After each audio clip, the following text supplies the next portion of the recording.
Friends, Ram Ram. कैसे आप सभी लोग? तो आशा करती हूँ कि आप सभी लोग बहुत ही अच्छे से होंगे, स्वस्थ होंगे और मस्त होंगे।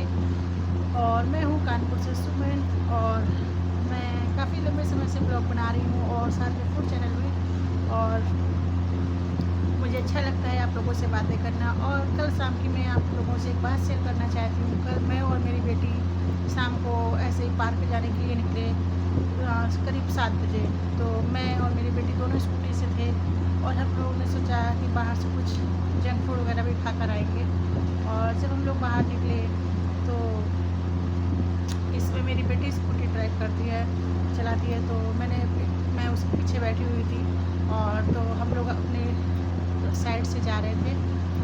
अचानक मैं जब बेटे के साथ बैठती हूँ तो वो नई नई चलाना सीखी, लेकिन बहुत अच्छी चलाती। तो मैं पीछे होती हूँ और मैंने उसको हल्का सा बिल्कुल पकड़ रखा था और पीछे की तरफ देख रही थी, वो आगे चल रही थी। तो अचानक मुझे बहुत तेज़ी से एक शोर सुनाई पड़ा, बहुत तेज़ी से शोर। और मैंने जैसे पीछे मुड़ के देखा, कब शाम के 7 साढ़े 7 की बजे की बात है। तो जैसे ही मैंने पीछे मुड़ के देखा तो मैंने देखा 3 बच्चे थे, 3 लड़के स्कूटी पर थे, और बहुत ही बुरी तरह से उनका एक्सीडेंट हो गया। वो लोग गलत साइड से आ रहे थे, और सारे बच्चे जितने भी थे वो, क्या बोलूँ उनको, सब 15-16 ऐसे ही एज के थे। तीनों लड़के थे, और आगे से मतलब वो, आप समझ लीजिए कि वो फ्रंट से आ रहे थे और बैक उधर पीछे से बस आ रही थी।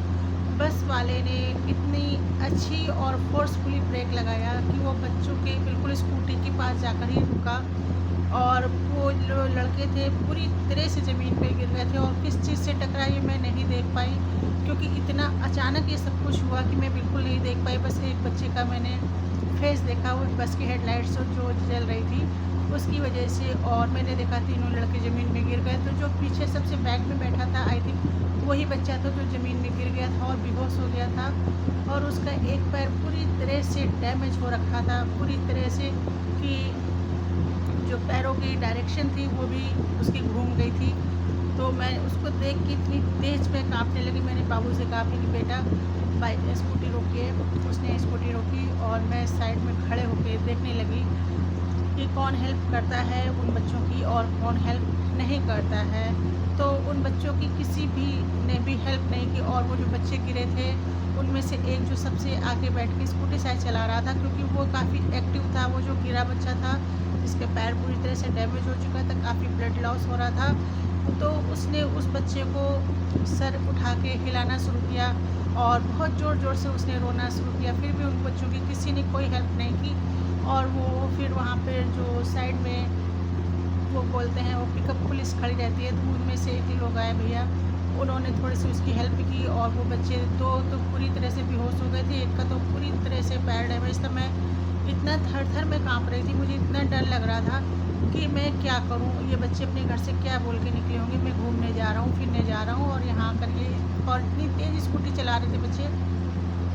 फिर जैसे-तैसे उन लोगों ने, मैं काफ़ी देर वहाँ पर खड़ी देखती रही। मैं हेल्प नहीं कर सकती थी क्योंकि मुझे बहुत डर लगता है ऐसी चीज़ों से। पर मुझे लगा कि अगर किसी और चीज़ की ज़रूरत होगी तो मैं उनकी हेल्प कर दूँगी। तो मैं इसलिए बाहर दूर से देखती रही उनको खड़े-खड़े। और तो फिर काफ़ी लोगों ने, मतलब सब उनको देख-देख के जा रहे हैं और अजीब सा वर्ड बोलते हुए, बस तेज़ वाले चला रहे थे, इस तरह से वर्ड बोल रहे थे और निकलते जा रहे थे। फिर एक ई-रिक्शे वाले को, वही जो लड़का गिरा हुआ था, उसने आके उसको बोला, भैया जल्दी से चलो, मुझे हॉस्पिटल उसको लेके जाना है, उसका पैर टूट गया है बहुत बुरी तरह, तो आप चलो। फिर ई-रिक्शा वाले भैया जस्ट चले गए। और फिर उसके बाद मैं वहाँ से चली आई और मैं गई थी घूमने फिरने के लिए कि मैं बाहर जाकर कुछ खाऊंगी पीऊँगी। फिर वो दिमाग से मेरे निकला ही नहीं और मैं ऐसे ही चली आई। मेरी बेटी बोली, माँ कोल्ड ड्रिंक पी लीजिए। मैंने कहा नहीं बेटा, आप सीधे घर चलिए। और मैंने उसको समझाया कि बाबू, आप भी जब बाहर चलाती हो तो बहुत नॉर्मल चलाना। तो वो हमेशा सेफ्टी के अकॉर्डिंग ही चलाती है। मैंने उसको बहुत समझा रखा है कि बाबू, अगर आपको कभी कुछ हुआ तो मैं मर जाऊँगी। तो घबराहट में मैंने ऐसा उसको बोला। तो बोली, नहीं माँ, आप डोंट वरी रहो, आप, कोई दिक्कत नहीं होगी मुझे। क्योंकि कभी कभी हम तो सेफ्टी से स्कूटी चलाते हैं, गाड़ी चलाते हैं, हर चीज़, लेकिन जो सामने से पर्सन आ रहा है वो कितने एग्रेसिव मोड में है या कितने अच्छे से वो चला सकता है, मुझे नहीं पता। और कभी कभी हम सेफ होते हुए भी दूसरे की, उससे हम लोगों को नुकसान हो जाता है।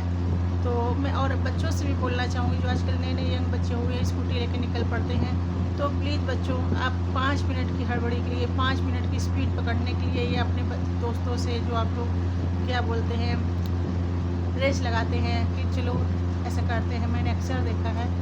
तो प्लीज़ बच्चों अपनी लाइफ को मत स्पॉइल करो इस तरह से, और आपके माँ बाप पे क्या बीतती है ये आप लोग नहीं समझ पाओगे, क्योंकि माँ बाप इस दिन के लिए इतना बड़ा आप लोगों को नहीं करते। माँ बाप समझते मेरे बच्चे हैं और वो आपको सुविधाओं की सारी चीज़ आपको प्रोवाइड करते हैं, पर इस दिन के लिए नहीं कि आप अपने आप को हार्म कर लो। और माँ बाप को बहुत तकलीफ़ होती है, रुपए पैसे का जो लॉस होता है सो होता है, लेकिन इस तरह से जो आपको शारीरिक नुकसान हुआ उसकी भरपाई करने में कम से कम 2-3 महीने का लग जाएगा समय, और कभी कभी तो ठीक हो पाता है और कभी कभी ठीक भी नहीं हो पाता है। तो प्लीज़ बच्चों गाड़ी को बहुत ही स्मूथली तरीके से चलाइए, सेफ तरीके से चलाइए और हेलमेट ज़रूर पहनिए। आपकी ज़रा सी लापरवाही आपके परिवार के लिए एक बड़ी मुसीबत बन सकती है। तो कल से मेरे दिमाग में ये बात चल रही थी, मैं सोच रही थी इस पर ब्लॉग बनाऊँगी कि बच्चों की ज़रा सी 5 मिनट की लापरवाही के लिए उनकी पूरी लाइफ स्पॉइल हो जाती है, और पता नहीं उनको और कितना बड़ा नुकसान हो सकता था उन बच्चों को। मैं कल से उन्हीं बच्चों के बारे में सोच रही हूँ। सुबह उठ के मैंने अपनी बेटी से कहा, बाबू उन पता नहीं उन बच्चों का क्या हाल होगा, कैसे होंगे वो लोग, और बस ऐसे ही मेरा दिमाग लगा रहता है।